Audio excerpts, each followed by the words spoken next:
back to the Heroic Council. My name is Parchelle, and I'm here with the lovely Sarah O'Hannison. And today we are diving into ways to reignite and repurpose those old assets and content that you might have. So let's get into it and open up with our show intro.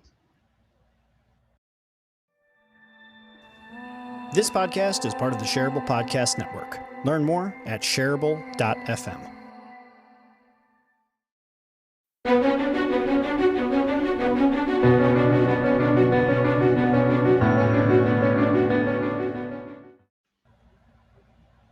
Hey everyone, I always love that music. I know. It just gets you going. And so it's been a while. We took July off and That's you were not true. on last week, so I actually haven't seen you in a little while. I know. So this is good. It kind of gives me, makes the heart grow fonder when you're separate from it, right? We are so excited. This is actually one of my favorite topics to talk about. And when Sarah brought it up as one of our topics, I was like, this is going to be so good.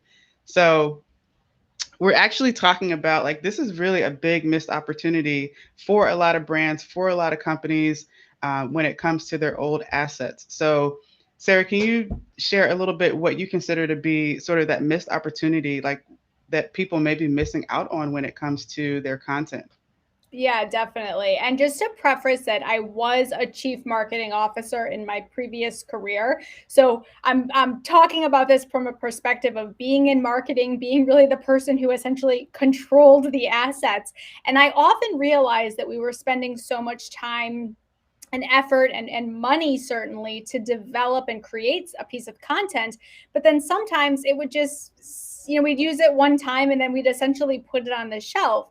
And over time I realized, wow, there's some really great stuff on the shelf. We should probably be using that again and again. So that's really the genesis of this conversation, is making something for one particular purpose, but then how can you tweak it ever so slightly to be used for many different purposes? Exactly. And you're coming from that perspective as that chief marketing officer, and I'm coming from the perspective as the creative and the professional who, and most times was hired to either create that one piece. And I promise you, sometimes we recorded and they already had some of those assets that they paid us to produce a lot of times, right? So that's like another missed opportunity, is that when you don't know what you have, you can actually like exhaust your resources unnecessarily when it comes to filling these needs. Yeah, sometimes even you forget what you have, which you hate to admit, but yeah, it kind of has gone stale for you, but it's really new to the people who are seeing it potentially for the first time. Yeah. And essentially too, I think this conversation is going to be good because we're talking about what you can do even if you just have one piece of content, right? The what you can get out of that. I consider like, juicing, like how much juice can I get out of this one effort that was made, right? So what do you think that some of the things, like what should someone first do in this position if they're considering, like, they're right, I should probably figure out uh, how to organize my stuff, right? Like what do you feel like is the first step that they should take?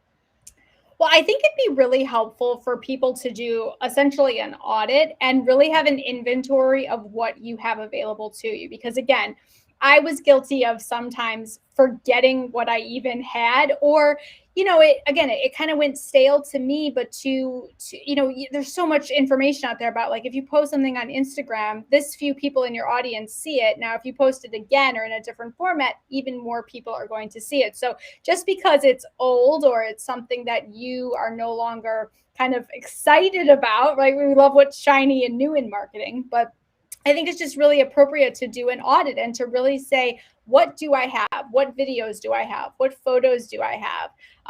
What do I need on my website? So really write down and go through that process to really know what you've got to work with. Absolutely. That's usually what I recommend as well, is like go through and see what you actually have and then go from there. So once they see what they have and they're looking at these assets, what should their perspective be? How should they view this content that they're looking at?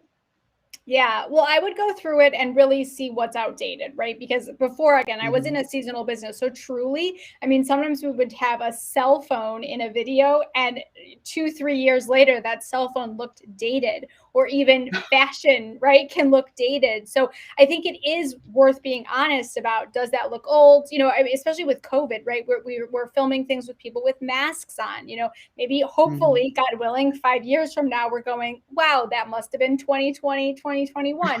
So, I think there's things like that. Like if it's truly dated or the information is wrong, you never want old links out there or bad website pages that you're sending people to. So once you do that audit, you know what you've got, really eliminate the stuff that's just not relevant or it's outdated at this point.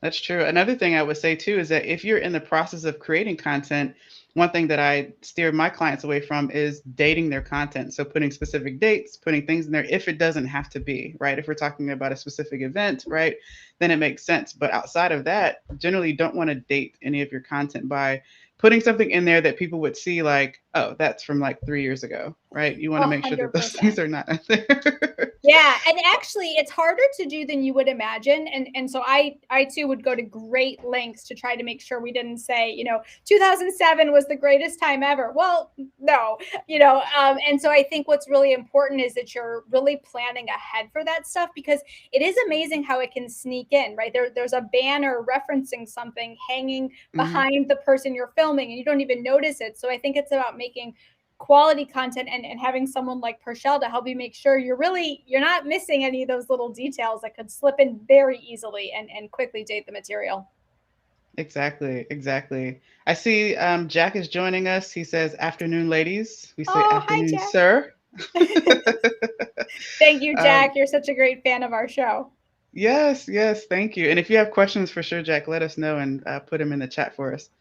So he says, to that point, Sarah, when a Facebook memory comes up and I repost it, the metrics are always different because my circle is always changing. Great Like point. exactly, exactly. You can repurpose stuff. If something's been posted a while, like that's why I love memory sometimes because it does the thinking for me. I'm like, this is still relevant, so I'm going to share this again. You know. Yeah. So I love that. So let's dive into, right. We've talked about if you're at this point, you can do an audit of the content to see what you currently have, then go through and see what's outdated, what can you use, what can you not use. And then really there's a slew of things that you can do with that content. So I'm excited to jump into that. There's 15 things that we're going to go over with you so that way you can see how each of these pieces of content can be utilized to, get your audience back engaged, to get them excited again, and hopefully again alleviate the amount of work that you have to do to create that content, because if it's already created, you don't have to reinvent the wheel. Like it's already Yeah. there. Yeah, we're It's all already there. about efficiencies and saving you time. We do not want you wasting time on content, because for most people, content isn't their primary role, right? It might be part of your role. It might be something that's assigned to someone else in your team, but content can really be a big time suck. It takes a lot of time to produce Yes. quality content. And I think that's what it's also about. This is about putting out professional work that is on brand, that looks amazing, because your content is the most direct representation of yourself and your company that people are seeing, and people are obviously very quick to judge. So it's not about getting as much out as fast as you can. It's about getting the quality stuff out there, and then, like we're trying to talk about today, repurposing it to get a lot more bang for your buck. Absolutely. So you got that quality content. Then the first piece of content that you can repurpose from that is a video. That's like the first thing that you have down here, Sarah. So talk a little bit about that particular piece of content. Yeah, so if you're counting, this is number one. We'll try to help you keep Yeah, track of number one all is all 15 ideas. And really, when we're talking about the starting point, it's any piece of content, and then these are just 15 ways that you can use it. So starting with video, I think video is, and obviously, Parchelle, you agree. I think video is one of the best pieces of content we can create for businesses. It has so many legs, but also people are tired of reading. We're exhausted at the end of the day. I think quick, short, succinct video is just such a wonderful way to share a message. So video is my favorite thing to create, but also to consume. It's a great platform. So I know, Parchelle, I'm sure you've got thoughts on video. Oh, absolutely. I mean, video, it encompasses so many things, right? Because they say a picture is worth 1,000 words, and a video just amplifies that, by a million, because you're able to engage even more emotionally with what the person is saying and engage with the content and really get the support that you need from that piece of content. And video as well is something that is easy to be evergreen. As we talked about, if it's not outdated, then it will always work for you, and it's really powerful, really really powerful medium for sure. Video has been my world for a long time, and it always works. That's what I would say, and the return on investment, what you put in video, always comes back. So that's really really good as a piece of content that we can write. Even if you have written posts, you can take that and turn it into a video. I Hmm. recently did that with a client who had a bunch of blogs, and they essentially wanted to, again, repurpose it. And video was the first thing that we did. Took a written blog about case studies and just kind of talked about it in a video form. So I that's love a it. great tip there for sure. So that's number one is video. Yeah. Anything And else to then add to that? no, I'm good to move on to point number two if you are. Okay. Point number So two is, I'll go for it. oh, well, I was going to say when you have your video, you can then turn the video into number two, which is social Yes. media posts. And then I'd actually like to give number three at the same time because I think we can talk about them holistically. So number two is social media posts. Number three is social media video stories, lives, whatever the platform is that you're on, whatever it calls that thing, reels, etc. So there's really kind of two different ways to do social media. So that's two and three. Yeah. I love that. And in fact, a lot of the social media platforms, they typically will show your post to more people if you are doing what that platform wants you to do, right? Is to keep people on the platform. And so video, by virtue of the fact that it is maybe a minute or 30 seconds, right? The platform is going to promote your video over a social media post because it's keeping people on that platform longer.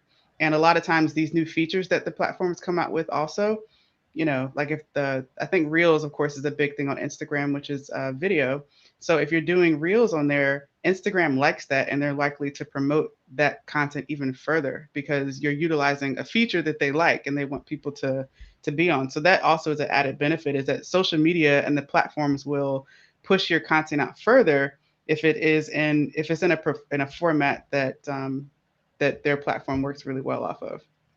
That's a Yeah. really, really good point because they definitely don't want you, one, leaving their platform, but two, they don't really love when stuff's not formatted to them. And you're right, they're definitely favoring native content that is made for their platform specifically.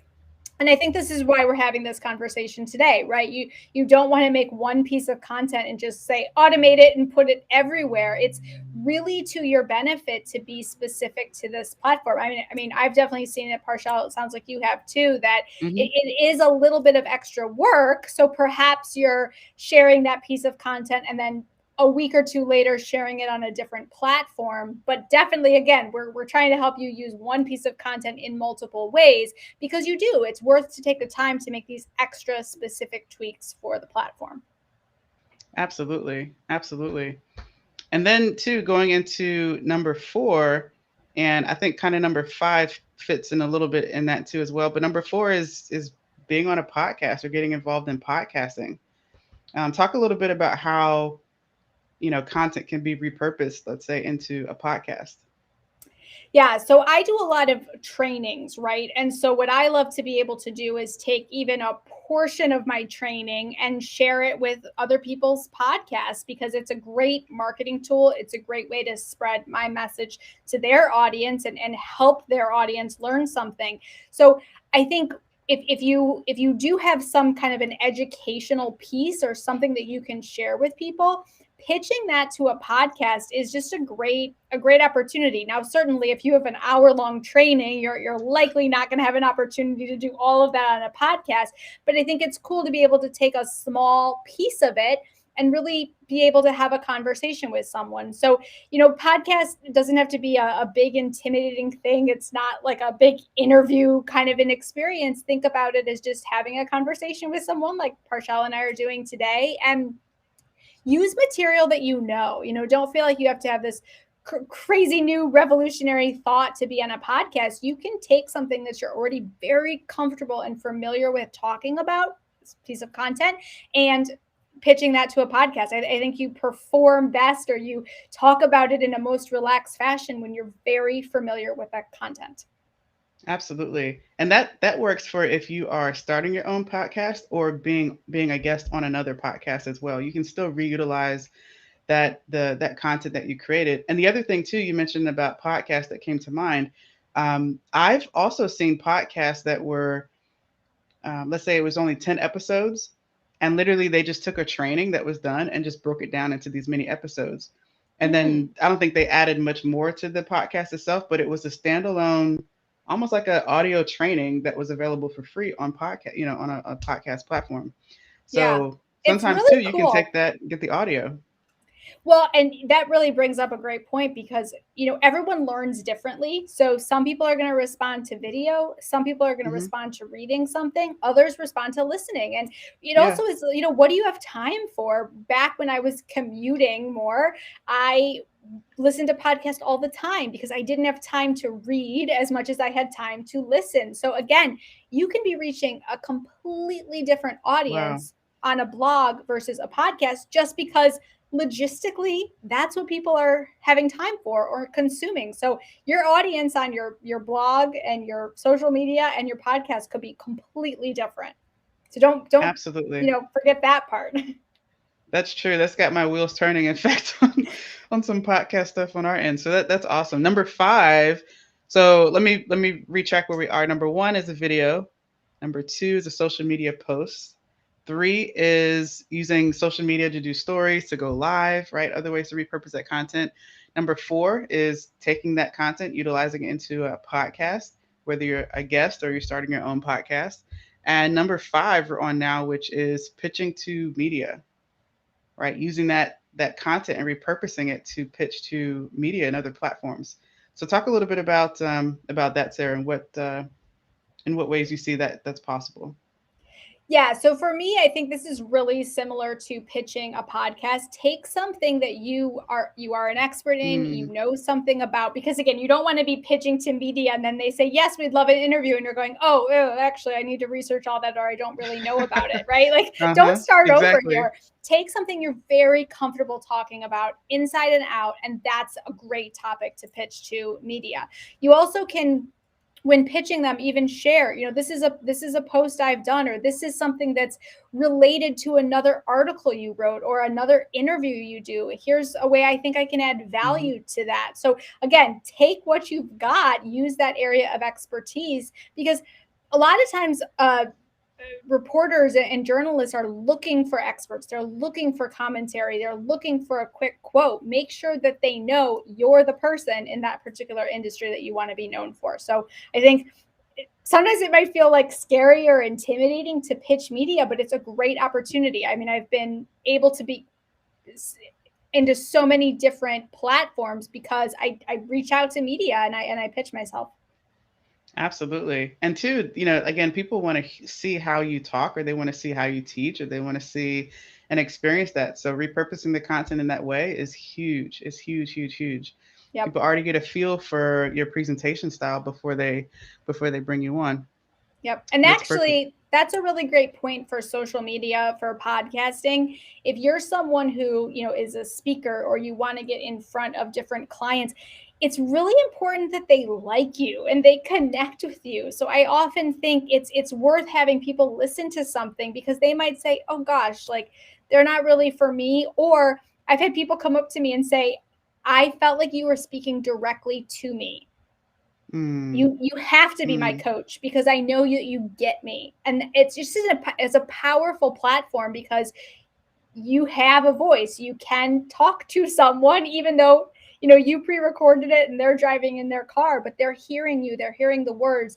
And so often the words you're using are the ones your audience needs to hear. Exactly. Talk their language, but let it be natural for you too. Exactly. And yeah, and I love that because I found that going on to number 6, which is email signature, that has actually been really great to use on my end. So a lot of the emails that I send out, I usually am always linking to some piece of content, even if it's a video of us in action, right? And what we do. And I that's been one of my favorites is taking that content and putting it into the email signature. And there are platforms out there that can actually change out in your email signature for you different promotions, which is really cool. So it'll automatically Oh, update your email signature with, all right, it's the month of September, and you already have maybe what the focus piece of content that's out there, and then automatically adds it to your email signature, which is pretty cool. I have to remember the name of that. It's not coming to me at the moment, but I've used it in the past and it was pretty cool. But the point being, like using your email signature is really, really great too, especially what you mentioned about that know, like, and trust factor, and people getting to know you even more and seeing something interesting in your email. I mean, we're sending emails all the time. yeah, let's make email a little more fun too. But the other really great thing about email is that it tends to be like a billboard, right? That you drive by every day. Like you sort of stop seeing it after a while. And I think that's what happens with our email signatures. We don't even Mm, notice our own email signatures anymore. But when you change it, boy, that can spark something in someone. And again, maybe you've been emailing them, a few weeks or something, and then all of a sudden they see a new email signature, and it's just like that ad, that billboard changing on the highway. You notice it.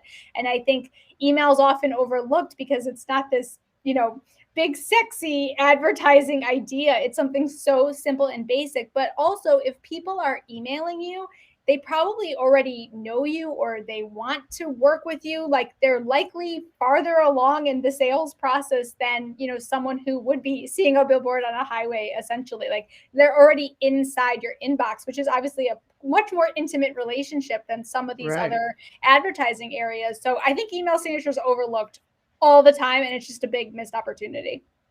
I think so too. I That's something I want to investigate a little bit more, even as how to continue to improve that. And like you said, make email fun again, right? To Yeah. where almost people are compelled to click on your signature because maybe it's different or you have something that really is helpful and insightful. Yeah. I So also that's a think great you can use opportunity. it.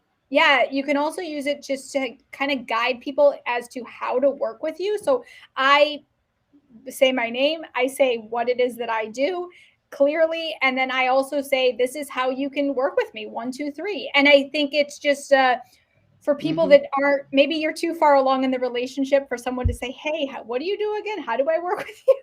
Like we've already gone down a path and they're like shy to ask at that point. It's just a really clear way to restate in short text, graphic, or simple terms, this is what I do, this is how you can work with me. I love it. I just pulled yours up because I got an email from you, and there's your name, your title, um, and then you have like really helpful links, ways that people can connect with you, and then you have a piece of content, 20 simple ways to prevent burnout, right in there. I mean, that's like a perfect example there. And again, repurpose that content, and you can switch it out and add those Yeah. into your emails. Perfect. All right, and moving on to number 7 is a blog post. And this Yeah. is really So powerful for SEO keywords, right? And people who are searching and reading.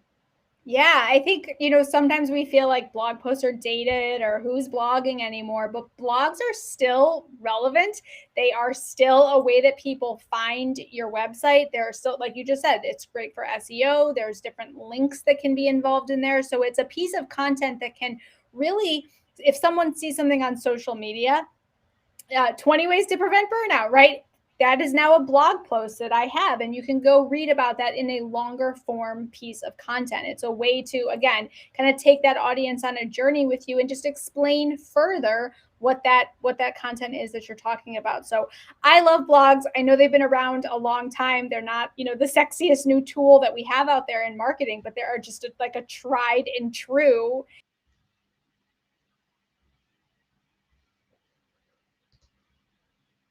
Nope, I think we might have lost Um, Sarah for a second. Are you oh, there? Okay. yeah. Oh no. Okay. There you go. Yeah, I was just saying that blogs are just a great way to get that content out to people in a tried and true format, and Google loves that. Absolutely. And if you're not one who likes to write a lot, the beauty of having, let's say, your content in other forms is that you can transcribe. Let's say you have a video, you have an audio, you can transcribe that, and that can become the basis of maybe how your blog post starts to formulate. And also, too, your blog post gets more weight if you add multimedia to the post too. I mean, to the blog post, because essentially Google is checking the strength of your website in terms of ranking it. It's also checking for how long people stay on your site. So if you have a blog post, you have a video, things like that, these are the things that Google tracks and says, all right, this is a decent website. We're going to rank it a little bit higher because people are spending more time on it. And so that's another factor, I think, also when it comes to blog posts in that way. Yeah. And Perfect. a blog could even be a great place to start if you're like, well, what piece of content should I even make? Like you're giving me 15 ways, but what do I even start with? A blog could be it, right? Because from the blog, you write the blog, well, then you can make the video. Then you can pull out snippets and add them to different posts. You can do content that references back to it. So that's a really good starting point. If you're doing one thing, start with the Hmm. blog, and then you can repurpose so many ways from there. Yeah, I've actually gone about it from the video perspective too. If the video is at the top Mm-hmm. of this Totally. funnel, then you've got the video. You can easily transcribe it. Now you have text, you have photos from it, so you can do social media posts, right? There's so much that you can do from the video as well in the same way. But just start somewhere, and then you'll see the opportunities that are there for other pieces of content that can be created from it. Absolutely. All right. Number 8 is a freebie on your website, using that content to drive leads, right? This kind of gets into number 9 as well. But having a freebie on your website is really, really awesome. Like I consider it putting a gate up or just having it to be available for anybody that would like to download it. So talk a little bit about that and how you've utilized, or if you have utilized that on your site. Yeah, and it's really the difference between number 8 and number 9. So number 8 is that Hmm. freebie, right? As Parshall talked about, the gate. And when we say gate, we mean, give me your email address and I'll send you this thing. I think there's wonderful, ways that you can give content away for free, and others that is really worth more, right? It is worth you giving me your email, because I know an email is a sacred thing and you don't want to give it to just anybody, but like if I'm gating content, it's because it is good, right? Like this is something I give to my paying clients. And if you want that, like it's only fair you give me your email, because this content is so good. Alternatively, like my blogs are freebie content. They're Hmm. there. It's also great content, but I want to serve that content up to as many people as want it, whether you give me your email or not. It's just free for everybody. Mm, So that's really the difference between 8 being free on the website and 9 really being more of a lead gen tool. So that could be, a worksheet or a template. That's something that you might usually reserve for paying clients, but you're willing to give it here in exchange for something from the audience. exactly, exactly. And the maybe out of your freebies, one is really, really good, and people are getting it, so you can easily put a gate in front of it and ask for someone's email in exchange for it. Hmm. There's a lot of possibilities with your content, especially taking the ones that really do drive your business forward. People really, really enjoy it, and it can become a lead generation tool for you.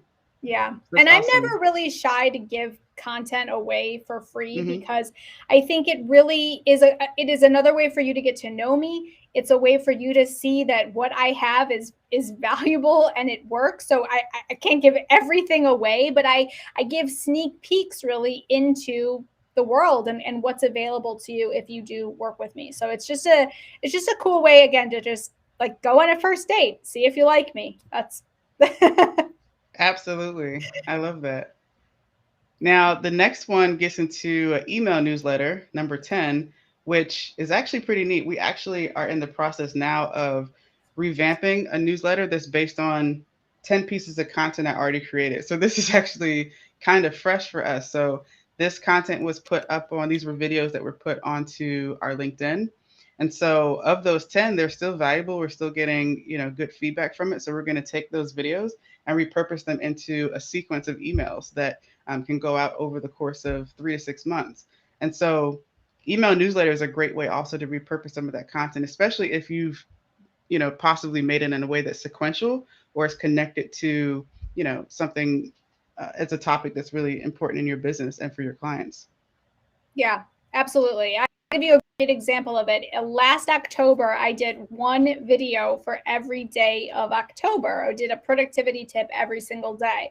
Well, that content is great. It's made, I do an audit. I think, okay, I've got this content. Now, this October, what am I going to do with it?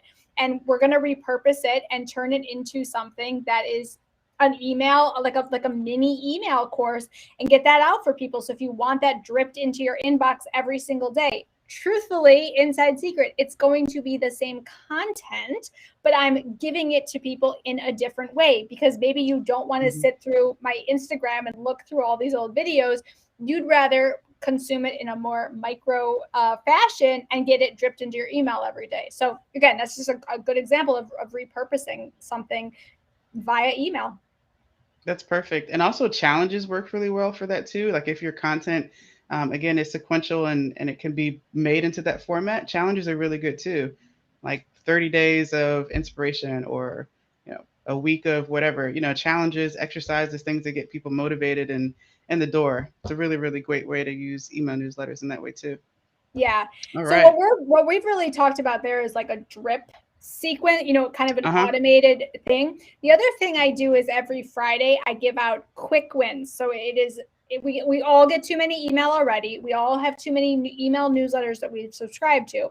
So what I try to do is just give you like literally, if you go in for 1 minute and just read this quick hit for the week, it's going to give you that dose of productivity. And it is amazing to me. Really high open rate, really high click-through rate, because I'm not wasting people's time, right? They've opted in, they want this piece of information, and I'm giving it to them fast, consistently on Friday morning. And so I think that that's been a really cool way to engage with people. So that's more of the, again, kind of an old-fashioned tactic, this newsletter. But if you're giving content that's valuable to people, it still is a valuable way to reach people. So I've really seen that, but I'm not wasting your time. This isn't like scroll. It takes you, 10 minutes to read. No, it's quick and it's fast. I love that. And, too, I've heard of this term as well, going into, into the future when it comes to marketing and ways that we communicate, that the methods and the formats that are high tech and high touch really have a much better receptivity and effectiveness and results from that. To where high tech is like, they got the automation, it's coming through clearly, it's showing up on time, right? It seems like a very, decent technical experience. It doesn't feel outdated, but then also through the messaging and how you create the content and things that you say, and it feel high touch, like it feels personal still. And that's like a really sweet spot that I like to be in, to where we're still utilizing technology, but also it doesn't feel disconnected on a personal level. 100%. Yeah. I think getting impersonal is just never the way to go. I don't care how big of an organization you have, like you're in business for people. People work with people. So that personal touch is so important. Even if it is, I pre-scheduled that, it still should reflect you, your brand, and what you're trying to accomplish personally. Absolutely. From a personal standpoint. And this gets into number 11, which is you can message people directly with your content. And I've done that as well, especially in a one-on-one conversation, or maybe in a group or in a networking event where somebody brought up a question and you already have content that answers that question. Then that's a one-to-one. Here's the direct link, right? Here's where you can check out more about that. What are some ways that you've also utilized content in the past to bring people in?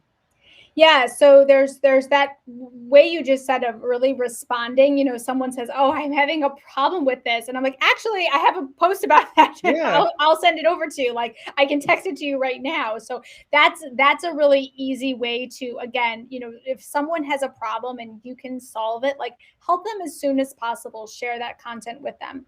The other way I see it happening is really a little more proactive, in that, just telling people what you're up to. Or maybe you remember, a couple months ago, someone had a problem and then you created a piece of content around it. Now you can send it to them and say, "Hey, Parchelle, like, couple months ago, you told me this, and now I've got this content that could help you with that. Like, or maybe even you inspired me to make this piece of content. Like, tell that to people. I've had that happen so many times. yeah. Clients said, oh gosh, here's the thing I'm dealing with. And I'm like, oh, I have a solution for that. Let me make a piece of content because that's going to help you, but also probably a bunch of other people as well. And then I share that with people in my audience. So, this can be friends and family if you're just starting out. It can be people that you are networking with, or it can be, people that you think, well, gosh, I haven't talked to them in a while, maybe even years. This could be something that I could share with them. Hey, I made this and I thought you might like it. It's kind of a conversation starter as well. I think so too. And just and being able to be responsive and show that you are a resource. Like, that's huge. That's what ends up getting communicated there, is that you are a go-to person for any questions that they might have. So I always advise like to pay attention to the questions that people are asking, just even if it seems like it's not relevant to you, still be listening, because maybe you don't have the content, but maybe a partner of yours or somebody else has posted something recently. You can share theirs. Always be a resource is always a great thing. And then number 12 is that you can text it, right? You can take a piece of content, also text it. So we mentioned that. Again, just being resourceful. You can, say, hey, you know what? I developed a blog about that the other day, or you inspired this and I thought to send it to you. You can text it to them. Like, that's powerful. Yeah. And that can be, again, personal enough. Like you've got their phone number, or if it's people that you don't know, there's a lot of new technologies out there with, text messages. So certain businesses that you can opt into, they'll text you. And so I think if you're, someone with a budget for that, or if that's something that's important to your organization, responsiveness, something that maybe is more on a schedule, a tight schedule, I think text marketing can be very, very powerful because, again, people are looking at their phones. It's so easy to delete emails, but you're probably going to see if somebody texts you. So I think it's a newer technology, but it's a great one to still consider. Absolutely. Absolutely. It's huge. Because I know that on our end as well, using text has been really powerful. Even like if someone schedules a call with you and through Calendly, it can also have text messages. So some of these platforms have that integrated as well. So text is really, really great. You always get, I think it's like 100% open rate. Yeah, text messages. Like, you can't beat it.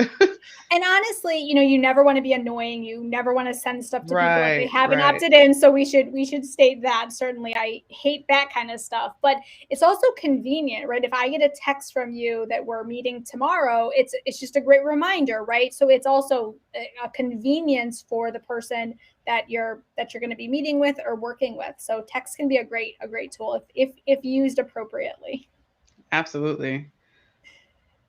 Number 13 is creating like a mini course or training from that old content. Well, I shouldn't say old. It's still usable, you guys. Like, that's what we're talking about. It's not old. It is not been used as much, right? It's still more life in it. So previously created. There you go. Previously created content. So you can actually, like we talked about a little bit in the podcast note, right? In terms of developing a training or something that people can listen to. But you can also create a course or a training or something that would be useful from some of that old content. Yeah, absolutely. And I think these final 3 points we have here kind of go together. So maybe, Parchelle, we should just say what they are, because I think we can talk about them all together. So you can develop a mini course or training. That's number 13. Number 14 is a webinar.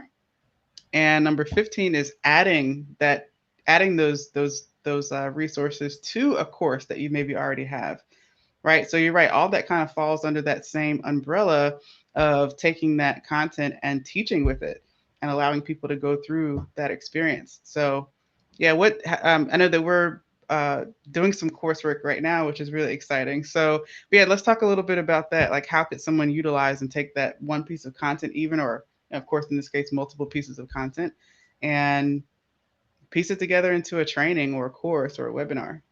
Yeah. So, and Parchelle, you're really the expert here. So why don't you take the lead and explain what these things are for people? Because they all are just a slightly different nuance, like a variation on the theme. But I think you should take the lead on this one. This is really sure. Yeah, I mean, you can definitely take this content and repurpose it into a course or some other training. And right now, education is huge, and a lot of companies are realizing that their clients, their customers, have to be educated sometimes before they come through a full service or before they use a product or anything. This is something that is rising, and the e-learning industry itself is like growing, tripling. I think it was estimated to be at a almost 200 billion, and now it's like projected to be at like 325 billion in 2025. And 97% of businesses are creating or considering creating courses within their business. 97%, just because of how effective and useful this form of learning and being engaged with the brand is.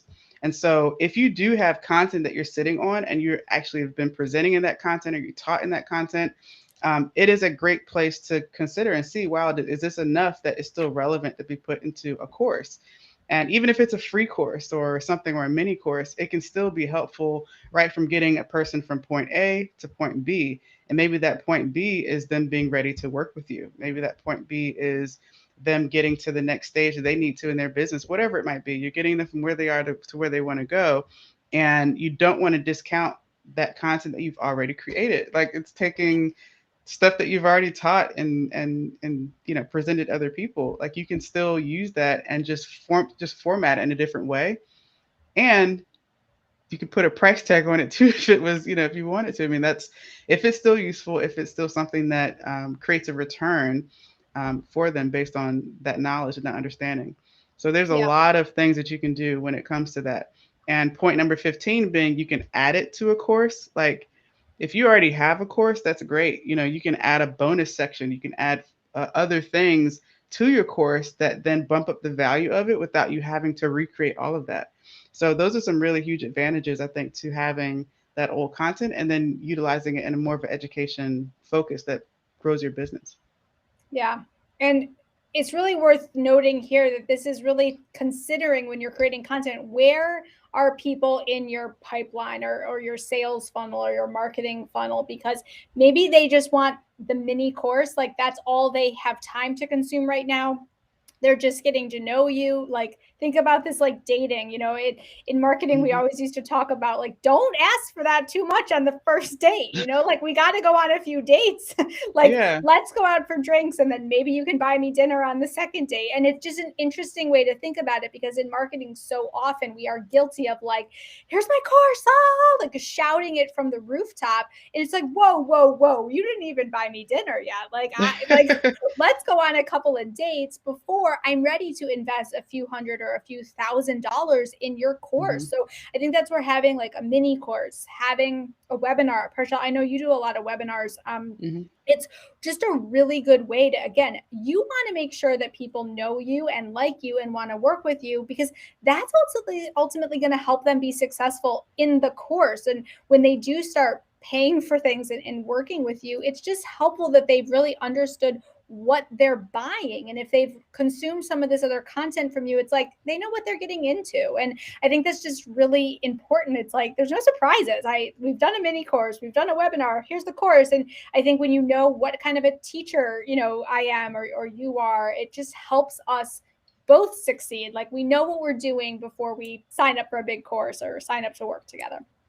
Exactly. Exactly. You know what's going to be, you know what's coming. There's no surprises. It's Yeah. all, If you yeah. don't like my teaching style, then okay, that's fine. Like we'll leave it at the webinar. But if you loved my mini course and my webinar, then it's a good chance you're going to love my course. And so I think it's kind of about helping you find your right audience and helping them find you. And these are some great ways to do it.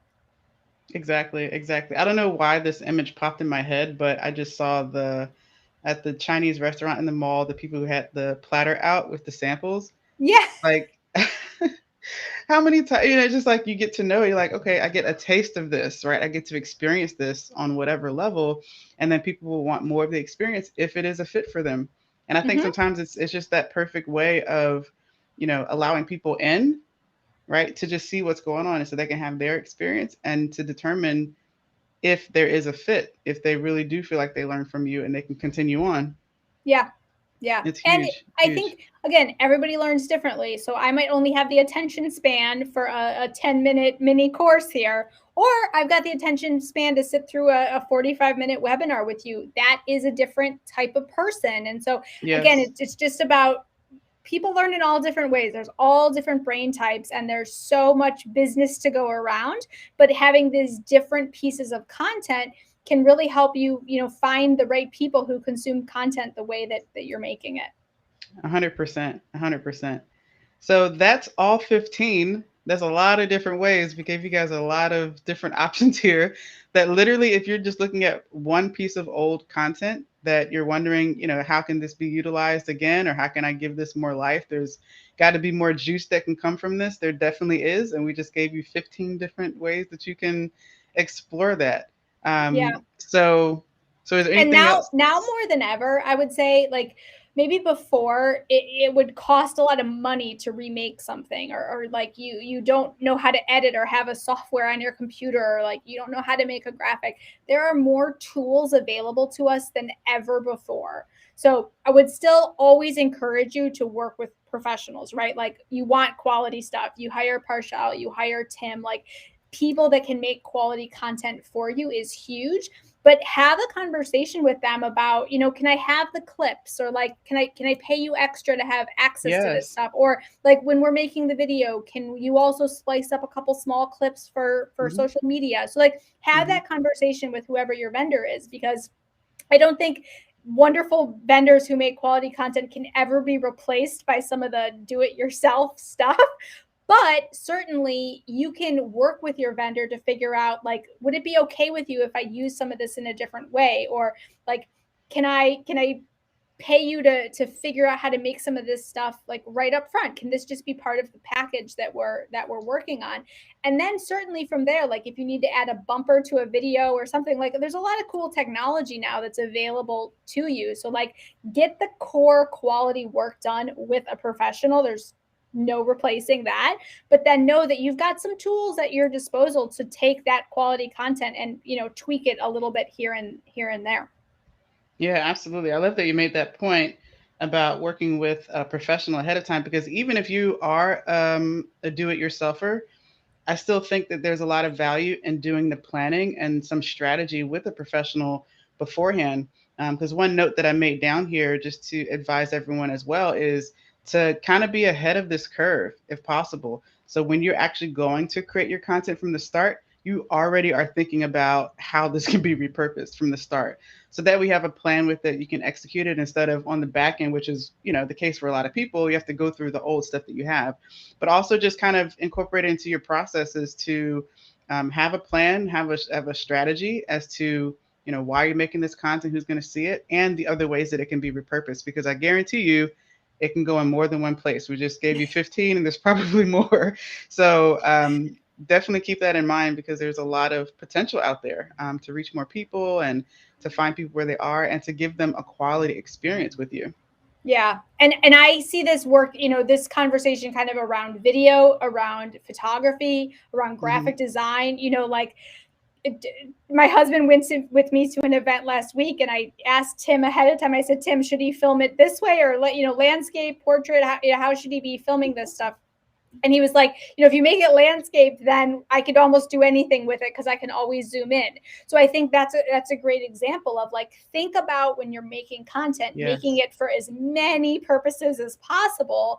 Then we can always edit, we can always reduce, we can always resize. But like, if you've cut in too close, we can't add the background later, but we can always cut out the background to zoom in. So I think there's just, again, definitely have that conversation with the professional that you're working with, Yes. because also, Parshall, like, you might have an idea that I never even thought of. Like, you could say, well, I had another client who did this, and I'm like, oh my gosh, I never even thought of that. So the professionals that you work with to get this kind of core content created, they've got so many great ideas. So really, use that time with them to pick their brain and see how they can best support you. Absolutely. And it's okay. Definitely ask for that raw footage. That always will help you just to go back. You can, do whatever you want at a later time as well. But this is really powerful. A lot of options that we have when it comes to our content, that's for sure. So This has been so good. We went through 15 ways that you can reignite and use some of those old assets, videos, blog posts, audio. There's so much more you can do with it. And so I guess as we're wrapping up, should we talk about what we're into? Since I guess we have like a minute or two.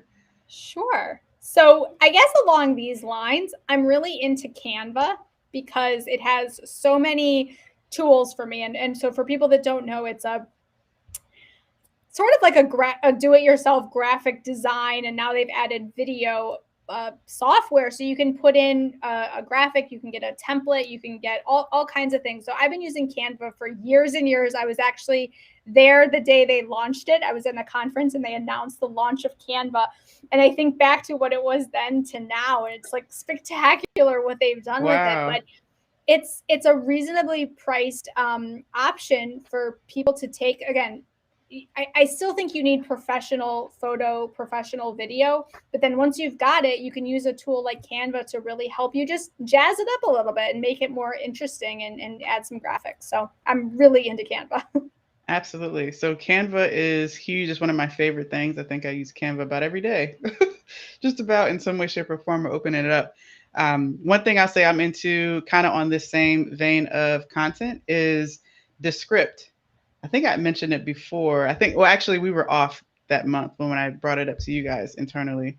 But Descript is an amazing platform that allows you to, this is crazy, I know I'm going to say, but you can edit video by editing the text. So, in other words, you can transcribe a video and be looking at what looks like a Word document of that transcribed video. And literally, if at the end I said, maybe I cut or something like that, I can literally highlight that text, hit backspace, delete it, and it also deleted it from the video.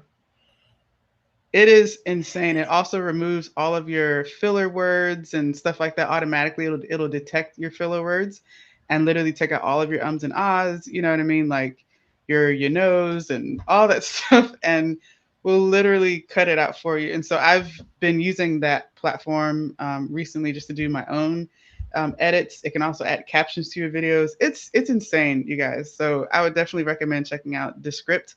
Especially if you're like, I'm not a video editor. Well, if you can edit text, then apparently you can now also edit video. So That is crazy. It makes me a I little know nervous though. Delete. you can bring it back. There's You got can to be a always bring backup. it back. Yeah, you can always bring it back. But no, that's true. You don't want to delete something important. Yeah. But yeah, so Descript and Canva, you guys check it out. That's what we're into this week. It's been super helpful to us, especially around this topic of content creation and just making it simple and easier for us who have busy lives and we have a lot of stuff to do. Makes it easy to do that. So, Sarah, thanks for this conversation. This has really got me jazzed and thinking about, going through some of my old assets as well, and just seeing it again, if anything can be repurposed again, if it's still relevant. So I encourage you guys to do the same. Yeah. Yeah, maybe even And annually, like put a date on your calendar annually to just go back and see what content you can still be using. It's a good practice to be exactly. in. Exactly.